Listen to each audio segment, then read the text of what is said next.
We are happy to introduce Soumya Swaminathan also. Thank you very much, ma'am, for joining us and being a part of this initiative. We have spoken on a number of occasions when we were discussing COVID, the uncertainty around this pandemic. And now, we are approaching the end, as they say. I mean, the WHO has also said that perhaps this could be, the worst may be behind us. What are the learnings according to you? And are we being very quick to unlearn those learnings? Thank you very much for having me on this show today. It's an important day, actually, to remember some of the teachings of Mahatma Gandhi, who believed in living in harmony with the environment and basically, in meeting the minimum needs of human beings with compassion towards all living things, which are non-human things as well as plants. And I think the main lesson for me, the pandemic has reminded us, as well as a big other global threat to us, apart from future pandemics, is climate change. And it's all boils down to what we've done to our environment. And what human beings have done in the so-called Anthropocene era is basically focused just on human beings.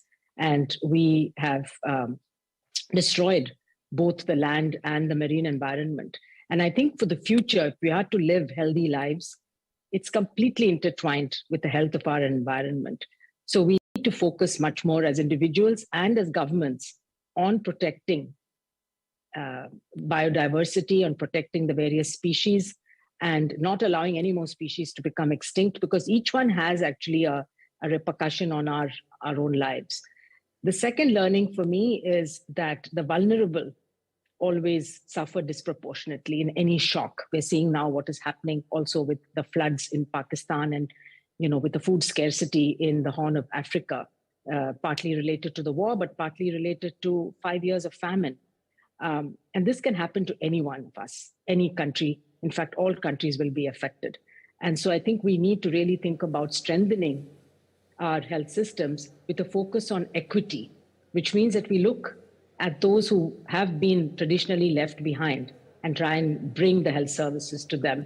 And the third lesson is the public health, a public health approach, investments involving the community in any kind of a response, in having good data systems, in being able to act responsibly, and in following science, following data, and really investing, I think, in science and research, because those are the things that paid off for us. Countries which invested in public health and in science, research, data systems, and very importantly, community engagement and building trust with communities. I do just want to thank you so much for joining us today. Actually, more than that, for being such a brilliant voice throughout the last 2.5 years. You've joined us regularly and really helped us a lot in trying to understand what this whole pandemic was about. I think when we started, we knew just about 10% of what this COVID was, and we didn't know how to treat it. It was like shooting in the dark. First question is, how much have we learned since then? How much do we know now? Are we 80% clear about this particular virus?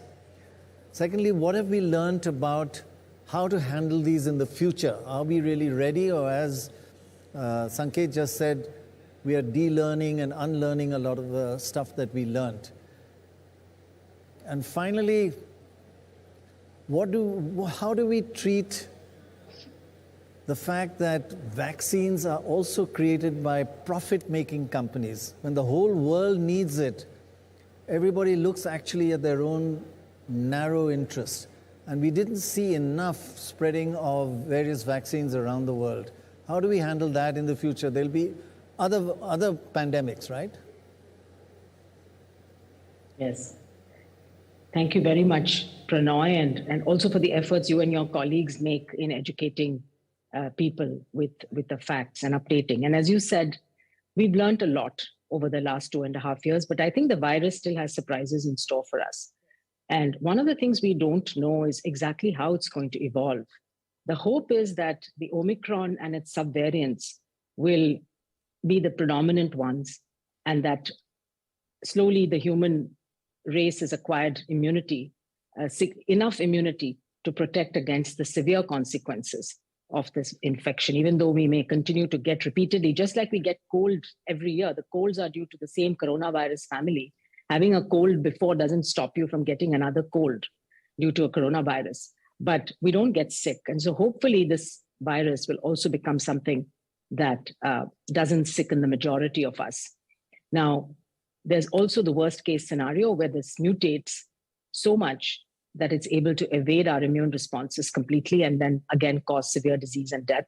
That will mean developing new vaccines, which offer broad enough immunity to protect us. And so that there's a huge enterprise right now ongoing to develop broadly protective vaccines against coronavirus, but also against the other major viral families that can cause future pandemics.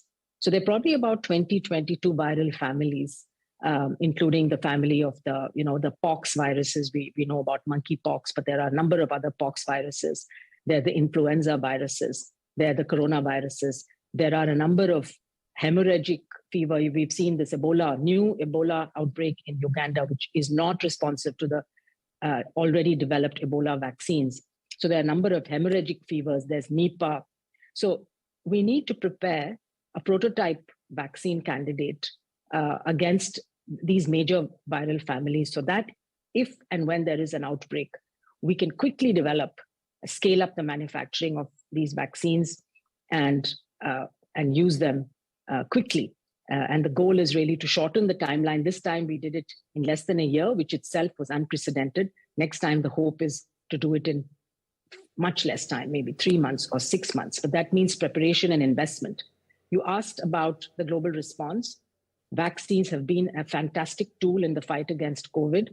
But if only we had used them wisely in the first year when limited supplies were available, if we had given them to everyone who was at high risk, the elderly, the frontline and healthcare workers, we would have saved a lot more lives. As such, vaccines have saved, it's estimated that 20 million lives have been saved by vaccines, but a few million could have been saved if we had that global solidarity and a plan to share equitably. The private sector is certainly very much part of the solution.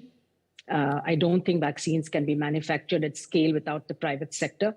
But what we need is a governance and stewardship from government and from international agencies. Hopefully in the future, we'll put in place mechanisms, contracts, clauses in the contracts, because all these companies get funding from government. And so their responsibility is then to supply enough doses for global equitable access. And that's really something I hope is a lesson that we've learned and that we can work towards mitigating. And finally, you mentioned that we tend to forget the real risk now today is that we go through a cycle of panic and then neglect. As things start settling down, we get back to business as usual. And then we're in for other shocks. So I think this is the time where both globally as well as nationally, we need to have plans in place, preparedness plans, response plans, investment in all of the systems that we just talked about. And the last thing I would say is that the pre-existing health of the community played an important role in determining how many people died.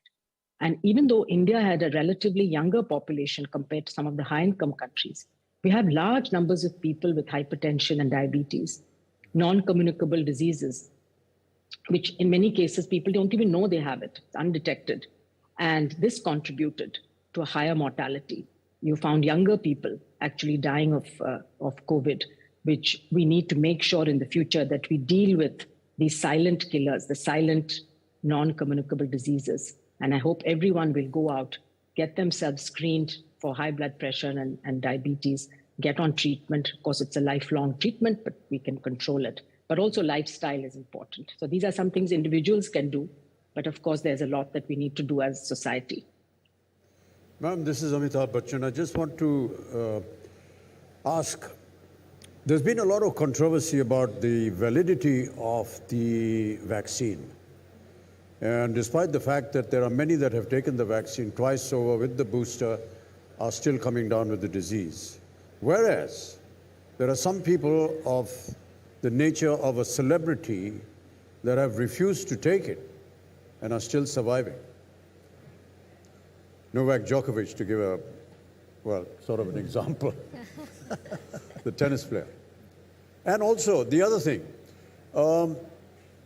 because there isn't such an excess of the COVID right now, there is some kind of a discussion going on that this is just a common flu. It's not COVID. And until you actually do a blood test, you're unable to find out the exact nature of the disease. I say this with some kind of personal involvement. I have been in hospital for 23 days when the first outbreak happened. I've done 2 vaccinations. I've had the booster, and recently I was down with COVID again, despite the fact that my antibodies were close to 500. How do we explain that? And how do we actually explain that to the common man who feels that the injection or the vaccine is an intrusion into his body? He doesn't realize, and he doesn't want to argue with the medical fraternity and say, why should I take in something which is not going to help me at all? Thank you very much, Amitabh ji. I think, anything that comes from somebody like you is believed by people. You're absolutely right. They don't believe us so much. As scientists, they think, we change our minds all the time, and we have to as the evidence changes. But this is a very important question. So as I was saying earlier, the vaccines that are developed are actually of very high efficacy and safety, all of them, all of the vaccines that the WHO has approved. We have about 11 of them. And what they do is prevent severe disease. With the virus has been trying all along to evolve. As you remember, we started with an alpha, then we had beta, gamma, delta, and then finally ended up with the Omicron now for the last 8-9 months. Each time the mutations have allowed the virus to try to either attach itself better to the cells in the nose and respiratory tract, or to avoid the antibodies. Like you were saying, you've got high antibodies. But because the virus changes its outer spike protein, it's able to just avoid that and still enter our body and cause infection. But as you gave your own example, because you had the vaccine and the booster, and then you got the infection, this virus was clever. It avoided your antibodies. It got into your system, but it didn't make you very sick. Now, there are, of course, always people who have not taken the vaccine and who haven't got sick. But I think that's just a matter of chance. If you're young and healthy, the chances are that you can still have infection and escape. If you're older, or if you have underlying problems like I was talking about, hypertension, cardiac disease, neurological disease, you're at much higher risk of getting sick. Comparing it to influenza, yes, because that's another respiratory virus. Unfortunately, the influenza vaccines are actually much less effective than the COVID vaccines, only around 40-50% effective. And yet, vulnerable people, elderly, pregnant women, and young children are advised to take it. Today, if you see the death rate due to COVID around the world, it's still hovering around 10,000 a day. That's certainly far 10,000 reported deaths. We don't know how many others are dying of COVID without really being tested at all, probably many more. We know that 6.5 million officially reported COVID deaths so far in the last 2.5 years. But you can multiply that several times to get the real mortality, excess mortality figures. So this virus, maybe because we're newly exposed to it, maybe over a period of 100 years, it will become like influenza, or maybe even less than that. But right now, it is causing much more disease and fatalities as compared to influenza. And secondly, unlike the influenza vaccines, these vaccines are more effective. So just because we get the infection after getting the vaccine and the booster, we shouldn't think that the vaccines are ineffective. The reason that we're able to recover in a day or two, go about our life, not end up in the hospital, the ICU, is thanks to the protective immunity built because of vaccines. And some of us have also had natural infection that further boosts the immunity. As time goes by, we'll see how long this immunity lasts. It's possible that it could be very long lasting. it's possible that some people might need an annual booster, especially the older people whose natural immunity tends to wane more quickly. But again, last thing is that there's a variability in person to person immune system, and we don't understand that. When we do these large trials, we look at groups. Today, over 13 billion people worldwide have taken the vaccine. And as I just said, one estimate is 20 million lives have been saved, since the time that vaccines became available. So these are all analyses that have been based on looking at data from around the world. And if you look at deaths today in the US, still 400 to 450 deaths per day they're reporting. The majority of them are unvaccinated individuals. There's still a third of people in the US without vaccines, and majority of people dying from the disease are unvaccinated. So I think all these facts are telling us that vaccines are helping our bodies to face this virus in a way in which we don't get sick, even if we get infection. And we should be really grateful, because all viruses, we have not been able to develop a good vaccine against HIV, for example, or against some of the other viruses that are attacking us every day. I just mentioned this new Ebola type of. Based on what so we're lucky. Sorry to interrupt. Just based on what you've just said, a data analysis, just tell us, if you have a vaccine, you may still get COVID, but what is the percentage chance of getting COVID versus not having the vaccine? Is it like you've got a 20% chance if you've had the vaccine, but an 80% chance if you hadn't? What is the data? And if you get it and you've had a vaccine, does it reduce the severity of the illness by how much? What percent? Also, I just want to add to what Dr. Roy just said. These are very interesting questions, and these are some of the thoughts that are going through within our community. Right. One, of course, that is the West more vulnerable to the kind of disease that is spreading through COVID, and we in the eastern part of the hemisphere, and in India particularly, because we are so exposed to a lot of unhygienic conditions, our bodies are becoming more resistant. That is one. The other is that if you had the COVID once before, and I'm again going back to my example, and then had the vaccine twice over with the booster, and then coming down with it again, what my doctors did was, even after they did the first test and found out that I had COVID, after a couple of days, they insisted on doing another test to find out which strain it was, because they felt that they needed to get rid of the strain in order to remove it completely from your body. And that test was done, and it was the Omicron. And another fresh treatment was started, which I'm sure you know because you're in the medical profession. There are 8 capsules a day, 4 in the morning, 4 at night, for about 5 or 6 days. And that kind of gives you the freedom to move around. How does one deal with all this? There are so many controversial ideas and thoughts. Do you have a follow-up on that? Yeah. Bombarding with you with more questions. Just from a health and fitness point of view, ma'am, I wanted to ask you if a lot of youngsters around me who are into fitness are very careful of what they eat. It actually stems from Sir's initial question of athletes refusing to take, vaccines at times. Anything that you put into your body, even when we take supplements to, make up for certain vitamins that we don't have, does the vaccine, taking in multiple times, like firstly in my lifetime, I've never taken a vaccine 3 times in a span of 1 year or year plus. Does it take a toll on your body on a hormonal level, or what does it affect you on your what effect does it have on your internal organs from someone who is very fit and healthy, follows a correct diet? That's something even personally I was a bit averse to. Yeah. I'm just going to add another one to that. A lot of athletes go through tests just before, like say they're an athlete who's going, Olympics or any kind of games, for substance abuse. Yes. Is the substance that is going inside our body vulnerable to that kind of testing or not? Because they may unconsciously have been vaccinated and have got some kind of a substance in their body which is disqualifying them which is banned, for participation in a particular event. A lot of questions. Lot of questions.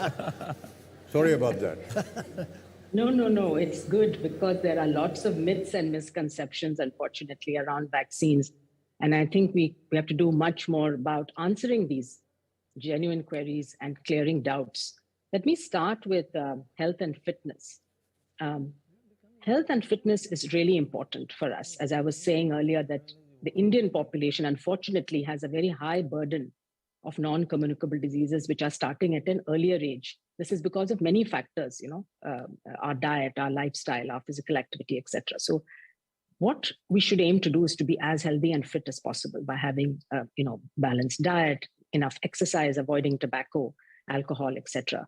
Now that boosts your natural immunity for sure. And so it helps you to fight, the infections that we encounter on a day-to-day basis. What it does not do is give you specific antibodies against a virus or a bacteria, especially if it's a new thing that you've never encountered. Amitabh mentioned that in India, we are exposed to a number of pathogens when we're growing up. And Amitabh, it's because of vaccines today that we have been able to reduce infant mortality. It's not because that our bodies naturally became immune. If we have fewer children dying of measles, in fact, measles deaths are coming back, unfortunately, around the world. If we have no child suffering from polio in India, if we have reduced the amount of diarrhea and pneumonia, it is only because of vaccines. So natural immunity plays a role, and we have to try to strengthen it as much as possible. But for certain diseases, we need vaccines. And there is a very dangerous trend, to think that natural immunity can protect us. And some parents in the US, for example, did not take their children for measles vaccination or polio vaccination, either based on religious beliefs or because they thought natural immunity is better. They are seeing outbreaks. And you must have heard about the case of the young man who's developed paralytic polio in New York. His parents did not give him a vaccination when he was young. So vaccinology, I think, has saved the maximum number of lives in the 20th and probably will continue in the 21st century. Of course, everything is always a balance between risk and benefit, right? Everything we do in life, if we go out on a motorcycle today, we step out on a bicycle, there's always a risk that we could be knocked down.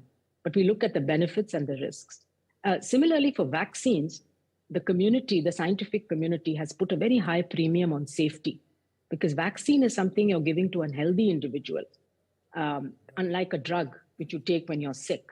And so a vaccine has to have a very high bar of safety before it is approved. And all regulators around the world and WHO insist on that. Now, of course, there are always rare side effects. I don't think there's any vaccine which we can say is 100%. Nothing in life is 100%, right? So you will have 3 to 4 cases in a million where you may have a clotting disorder, which happens with one type of vaccine, or the mRNA vaccine, which are known to cause myocarditis in young men. It's 3 to 4 per million.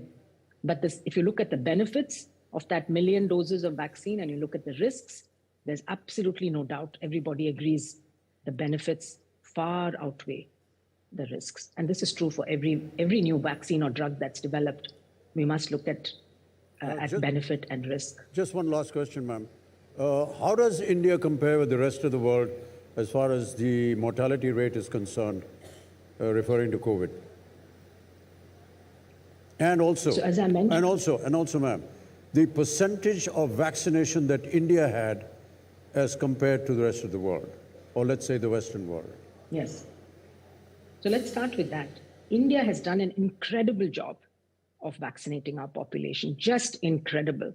To have vaccinated over 1 billion people, in a matter of, let's say, 15 or 16 months, with high coverage of the primary course of immunization is absolutely unbelievable, and the whole world accepts that. Because of the high percentage of vaccination, because of the high percentage of vaccination to 1 billion people, how does it compare percentage-wise with the rest of the world? So vaccination is very high, but if you remember, it started in 2021 with just the healthcare workers because supplies were limited. and then it went to the elderly, and gradually it was ramped up. So unfortunately, during the Delta wave in India, most people were not yet vaccinated. Only the frontline workers and healthcare workers, few elderly had received it. And that is why we saw the impact of the Delta wave, because it was a largely naive population. Now, as far as mortality is concerned, we have mortality due to COVID, where the diagnosis is made and it's reported. All countries are reporting that.